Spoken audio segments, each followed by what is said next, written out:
예, 금요일 묵상의 시간입니다. 복음 들고 거절당하다 보면 하나님의 역사가 보인다. 복음 들고 거절당하다 보면 하나님의 역사가 보인다. 자, 이런 제목으로 이번 주간도 마지막 묵상 나누겠습니다. 자, 어제 우리는 눈에 보이는 현상과 사람들의 반응에 따라 반응하지 말고 하나님께서 약속하시고 명하신 것을 따라 살아가는 것의 중요성, 이걸 생각해 봤습니다. 또한 이적과 표적이 나타난다고 해도 그 현상에 집착하지 말고 그 이적과 표적을 통해 우리에게 말씀하시고자 하는 하나님의 뜻이 무엇인지를 분별하는 게 중요하다라는 것도 생각했죠. 지금 어떤 상황이 우리가 지금 보는 본문, 이번 주 이 본문의 이 역사 속에 어떤 상황이 지금 진행되고 있습니까? 모세는 지금 9번이나 계속해서 하나님의 말씀을 전하고 있는데도 그 말씀대로 놀라운 기적들이 일어나고 있는데도 지금 바로왕은 고집을 피우고 모세를 위협하고 협박하고 있는 상황이죠. 그런데 그럼에도 불구하고 모세는 어떻게 해요? 계속해서 바로의 문을 두드리면서 하나님의 뜻을 전합니다. 전혀 변화의 기미도 없고 있는 것 같다가도 다시 똑같아지고 오히려 더 악랄해지는 것을 보면서도 모세는 지금 굴하지 않고 바로의 마음의 문을 두드리고 있죠. 그러니까 다른 어떤 것보다 중요한 건 뭐예요? 모세가 이제 바로왕의 거절과 협박 속에서도 더더욱 하나님이 누구시고 어떻게 일하시는 분인지에 대해서 확고해지기 시작했고 더 이상 거절과 협박, 세상의 거절, 바로왕의 협박을 두려워하지 않고 이제 죽으면 죽으리라는 믿음의 사람으로 성장해 가고 있다라는 거예요. 우리 아이가 달라졌어요처럼 우리 모세가 달라진 모습을 보여주는 거죠. 왜 그렇습니까? 이 복음을 전하면서 무엇인가 역사가 이루어지게 하는 거는 이게 내가 내 능력으로 하는 게 아니라 다만 내가 죽음을 각오하고서라도 하나님이 전하라신 말씀 그대로 전하는 그런 삶을 살 때 이런 순종 속에서 하나님이 직접 일하시는구나라는 걸 알게 됐기 때문인 거죠.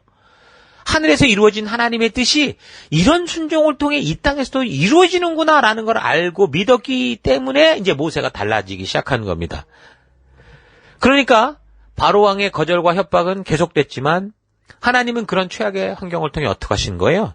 당장 이 하나님의 명령을 수행하는 모세를, 불안한 모세를 성실하게 설득하신 거고 더 나아가서 하나님을 착각하고 있는 이스라엘 모든 족속들을 바르게 설득하고 계신 거였죠. 자기를 기대하고 꿈꾸는 대로 하나님이 슈퍼맨처럼 일하지 않아도 하나님은 분명히 살아계셔서 당신이 약속하신 것을 반드시 지켜가시는 신실하신 분이다라는 것을 알리고 계셨던 거예요. 또한 이런 재앙들이 단지 그렇게 하나님께서 이집트 왕과 백성들을 징계하고 심판하는 차원으로만 이렇게 사용하신 게 아니라 잘 보면 그런 완악한 마음에도 불구하고 하나님께서는 계속해서 우상숭배에 빠져서 이집트 왕과 우상숭배에 빠져있는 이집트 왕과 그 백성들의 마음의 문도 결국 두드리시는 거를 볼 수 있어요. 여러분, 심판이 목적이라면 저기 소돔과 고모라처럼 단번에 끝내버리면 돼요. 근데 이게 심판이 목적이 아니라는 거죠. 회개와 변화가 목적이었기 때문에 하나님은 계속해서 반복적으로 하나님의 하나님 되심을, 하나님의 진심을 보여주시면서 인간들의 생각이 잘못된 거다라는 걸 알게 하시는 겁니다. 여기서 지금 나오는 재앙들을 보면 그 재앙에 등장하는 그 종류들이 전부 이집트 사람들이 신으로 섬기던 것들이에요. 그러니까 세상의 신이란 게 이런 거라는 거예요. 인간들이 자신의 욕심을 채우려고 만든, 그래서 이름을 붙이고 형상화시킨 게 그게 이 세상의 신, 인간 욕심의 결정체잖아요. 그러니까 하나님께서 애굽에 내린 이 10가지 재앙은 사람들이 자기들의 욕심을 따라 만들고 믿고 섬기던 그 신들이 이거는 하나님의 피조물에 불과하다라는 거. 그 거짓말이라는 걸 조목조목 드러내시면서 하나님이 하나님 되심을 성실하게 설득하는 그 과정, 그 변증이 바로 이 10가지 재앙인 거예요. 지금 하나님은 이집트 신들과 대결하는 게 신들의 전쟁이 아니에요. 저들이 지금 만든 욕심의 결정체, 그 우상들이 거짓된 거고 사탄의 거짓에 속고 있다라는 거를 드러내시는 거죠. 이 땅에 우리 창조주 하나님 외에는 아무런 그런 신이 없다라는 걸 밝히시는 거예요. 그 사실을 이 백성들에게 확실하고 정확하게 알게 해서 참된 창조주 되신 우리 하나님을 그 자신을 소개하시면서 하나님이 창조하신 그 창조의 목적으로 이들을 다 부르시는 거죠. 그러니까 여기서 나오는 재앙들은 한 번에 끝장내고 다 죽이겠다는 하나님의 협박이 아니라 너희가 믿고 싶은 대로 믿고 있는 그 거짓된 믿음, 잘못된 생각에서 벗어나서 창조주된 나에게로 돌아와라 라고 하는 하나님의 안타까운 외침이다 라고 볼 수 있는 거예요. 그래서 성도된 우리는 이 땅에서 하나님을 모르고 살며 믿는 이들을 핍박하는 사람들, 바로왕과 같은 이 사람들에게조차 어떻게 돼요? 포기하지 말고 하나님의 마음을 전하는 증인된 삶을 살아가야 됩니다. 그러니까 죄를 용납하라는 게 아니에요. 동성애자들을 우리가 포기하지 말아야 돼요. 동성애를 하라고 인정하라는 게 아니라 바른 길로 돌아오고 회개케 하는 그 자리로 돌아올 수 있도록 포기하지 말아야 된다라는 거죠. 우리가 증인된 자로서 전도할 때 바로 왕에 대적하는 것과 같은 일들이 분명히 벌어질 수 있다는 거 여러분 잘 기억하시기 바랍니다. 이 전도는요, 영적인 전쟁이기 때문에 그래요. 사탄 입장에서 생각해 보세요. 마치 이집트의 바로 왕이 어느 날 갑자기 자기의 이 수많은 노예들, 히브리 이 노예들을 다 뺏길 판이잖아요. 자기 노동력을, 자기의 경제를 다 뺏길 것 같은 그런 상황이 된 거하고 사탄도 똑같은 거죠. 사탄은 그에게 속한 사람들이 그런 흑암에서 나와서 광명한 빛 대신 하나님의 백성이 되는 걸 싫어하는 거예요. 그래서 생명의 참된 길을 소개받아도 오히려 공격하고 협박하고 위협하고 유혹하고 그러는 거죠. 이런 영적 전쟁의 상황을 그래서 우리가 잘 분별한다면 우리가 전도하고자 했던 주변의 사람들이 지금 우리에게 어떻게 반응을 한다고 하더라도 어떻게 돼요?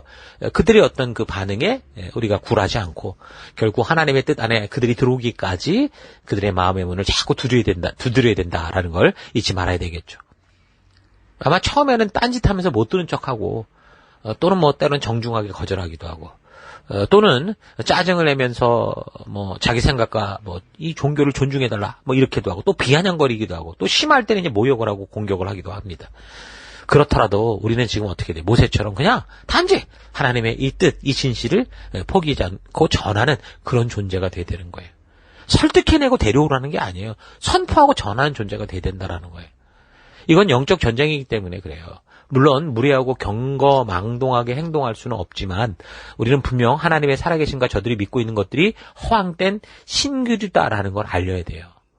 우리가 진짜 하나님이라고 해서 사람을 깔보고 그래서는 안 돼요. 예의를 좀 알고 남을 함부로 대하지 않는 그런 이런 상황 속에서 전도받는 사람들이, 친구들이, 동료들이 뭐 우리가 전할 때 지금 말한 것처럼 딴짓하고 어쩌고 저쩌고 많은 걸 한다고 하더라도 우리는 모세처럼 그냥 단지 하나님의 뜻을 그냥 전하는 그런 우리가 돼야 된다라는 거죠. 단지 하나님의 의도를 바르게 전하는 것. 그래서 듣는 그들 스스로 하나님의 부르심을 따를 것인지 아닌지를 결정할 수 있는 기회로 나오게 하는 게 바로 증인된 성도 우리의 삶이다라는 거 잊지 마십시오. 당장 내가 원하는 때 그 사람을 순식간에 변화시키지 못해도 그 영혼을 향한 관심과 사랑과 그래서 하나님의 마음을 전하는 전도인의 삶은 포기하지 말아야 되는 거예요. 자, 전도는 영적 전쟁에 속하기 때문에 말 그대로 그냥 싸움인 거죠. 그래서 이 전도하려는 사람과 또 그다음에 이 전도를 받는 사람들 사이에 아주 심각한 이 긴장이 생겨요. 그래서 이제 자칫 잘못하면 오랜 시간 동안 불편한 관계가 이렇게 될 수도 있죠. 그러니까 특히 가정 같은 데 보세요. 종교가 다른 사람들과 이 관계가 엮여졌을 때 이건 가정에서 가정혁명이 일어날 정도 난리가 나잖아요. 이건 예수님께서 말씀하신 거예요. 누가복음 12장 49절. 나는 세상에다가 불을 지르러 왔다. 불이 이미 붙었으면 내가 바랄 것이 무엇이 더 있겠느냐. 그러나 나는 받아야 할 침례가 있다. 그 일이 이루어질 때까지 내가 얼마나 괴로움을 당할지는 모른다. 너희는 내가 세상에 평화를 주러 온 줄로 생각하느냐. 내가 너희에게 말한다. 그렇지 않다. 도리어 분열을 일으키러 왔다.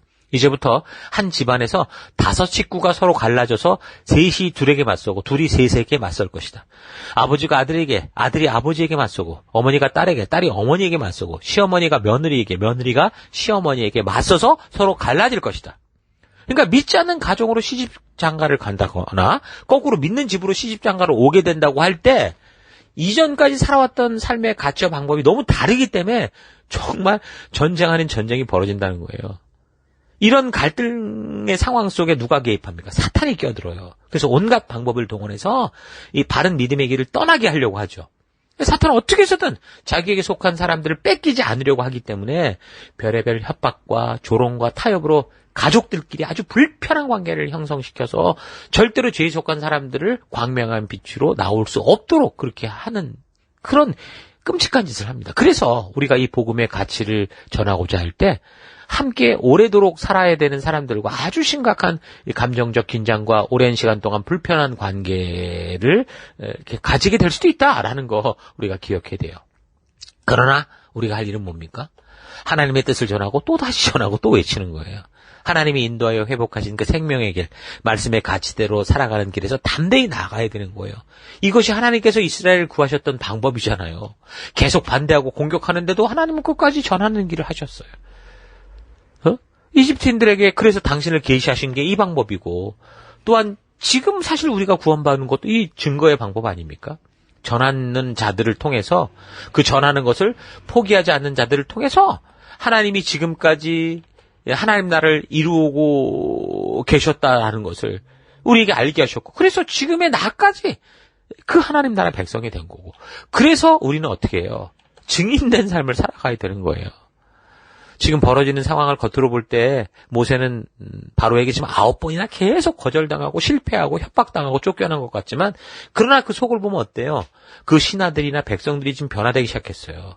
오히려 하나님의 살아계심을 알게 됐고, 하나님을 참된 신으로 인정하기 시작했고, 그래서 모세를 아주 위대한 인물로 보게 됐고, 그래서 모세의 말을 함부로 막 함부로 듣지 않고 귀 기울여 듣는 일까지 생겼어요. 11장 3절. 주께서 이집트 사람들이 이스라엘 백성에게 호감을 가지게 하시고, 또 이집트 땅에서 바로의 신하와 백성이 이 사람 모세를 아주 위대한 인물로 여기게 됐다. 이렇게 말하죠. 그렇게 거절만 당하고 위협을 당하던 모세를 이집트의 신하들과 백성들에게 너무도 위대한 인물, 하나님의 능력을 행하는 놀라운 사람이 되게 하셨어요. 모세가 전하는 것을 인정하고 싶지 않고 받아들이고 싶지 않지만 하나님이 역사하시는 놀라운 이적과 표적을 통해 도저히 부인할 수 없는 그 현실을 보게 됐다는 거죠. 자, 그래서 우리가 전도할 때도 우리에게 복음을 듣는 사람들이 하나님의 살아계심을 인정하고 고백할 수밖에 없는 그런 증거들을 보여줘야 될 겁니다. 그런 이적과 적이 될 수도 있겠죠. 근데 그건 우리가 하는 게 아니라 하나님의 주권에 있으니까 우리가 할 일은 그냥 전하는 거예요. 우리는 우리 스스로 그 복음의 기쁨을, 복음이 주는 기쁨과 정말 생명의 증인답게 이 세상을 살아갈 때 또 다른 가치를 가지고 하나님 나라를 성실하게 이루어가는 삶을 살아서 그런 우리를 보는 사람들로 하여금 스스로 인정할 수밖에 없는, 모세를 볼 때 인정할 수밖에 없었던 그런 거룩하게 구별된 믿음의 삶을 살아가야 되는, 그게 성도의 사명인 거예요. 세상과 똑같이 술 먹고 즐기고 속이고 뭐 빠른 방법으로 출세하고 돈 벌려고 한다면 어떻게 돼요?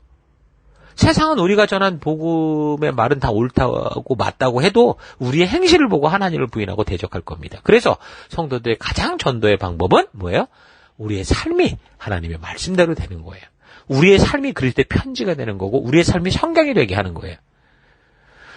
자, 그러므로 우리가 전도를 하다가 거절당하는 거 두려워하지 마시고, 그래서 하나님 전하는 것을 포기하는 그런 일이 없기를 바랍니다. 이번 주간 본문을 통해 모세를 보면 어떻게 거절당하는 것이 전도다라는 걸 알 수 있지 않습니까? 전도하다가 거절당하는 것은 물론 두려움을 주겠죠. 그러나 하나님은 그 두려움을 이겨내며 그래도 전하는 그런 입술들을 통해서 하나님의 역사를 이루어 가시는 거예요.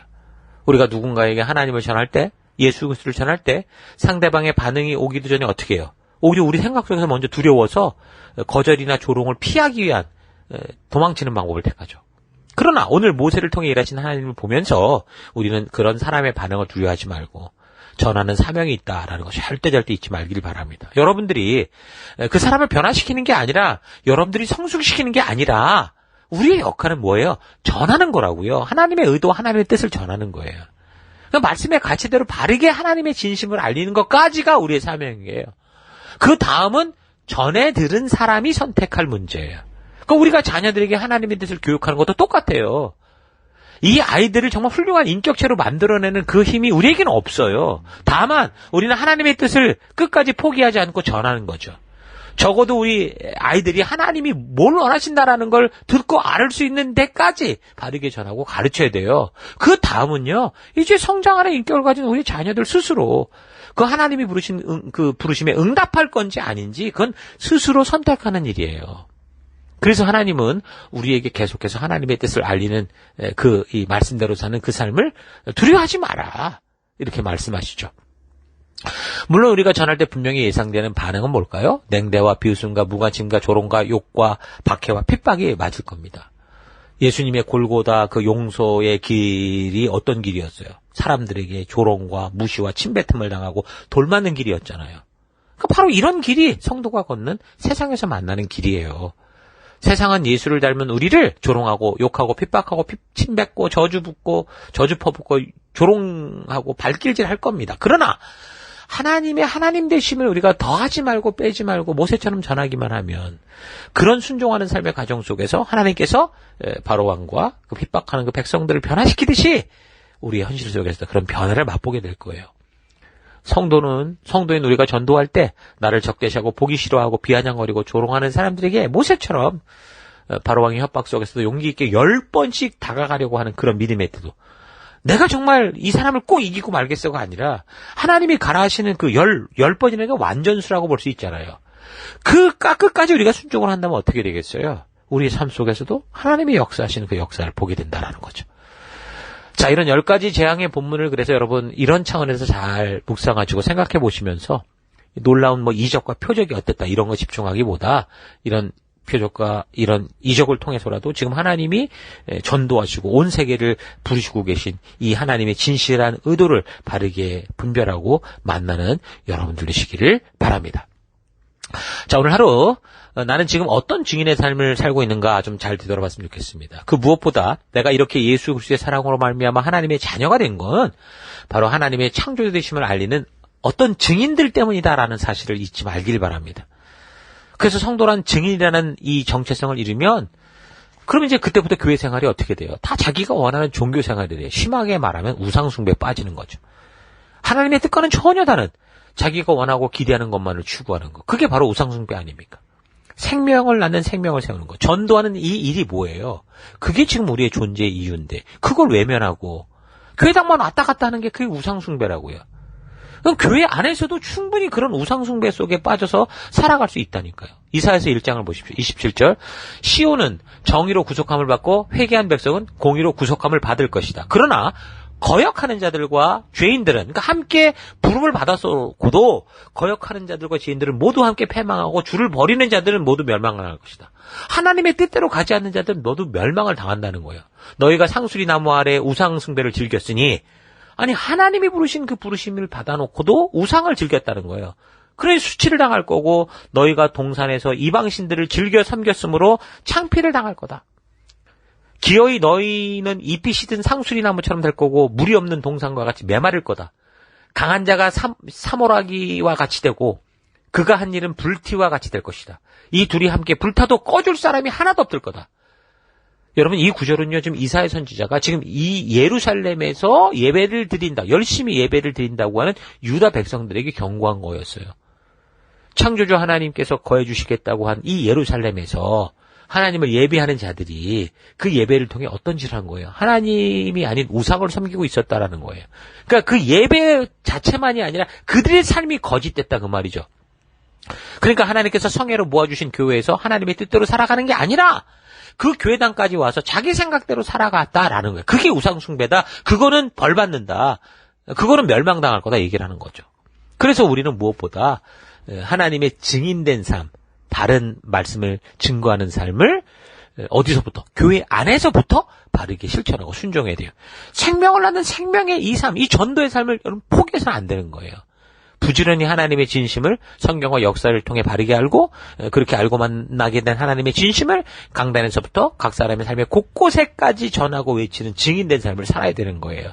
그래서 우리가 주일에 예배로 모여서 또 주중에 셀로 모여서 또 우리의 삶의 곳곳에서 이런 순종의 삶을 살아야 되는 거죠. 모세처럼 입이 둔하고 말을 못하면 여러분의 삶으로 말씀대로 실천하고 순종하는 삶을 보이고 외치십시오. 가정에서 말씀대로 살아가고 직장에서도 말씀대로 살아가고 사업터에서 학교에서 모든 관계 속에서 하나님의 말씀의 가치를 따라 살아가는 그리스도의 편지가 되면 됩니다. 그렇게 내가 살아가는 삶의 곳곳에서 하나님의 말씀을 가치를 따라 끝까지 살아내는 게 아주 강한 전도다. 그게 그리스도의 편지다라는 사실 잊지 마시고 하나님의 말씀의 가치를 따라 살다가 손해보고 왕따 당하고 좀 남보다 뒤로 가는 2등이 된다고 해도 이 성경 말씀의 가치 하나님의 뜻대로 살아내는 거룩한 하나님 나라 백성 되기를 주의 이름으로 축원합니다. 자, 오늘 하루도 힘내십시오. 잠시 기도하겠습니다.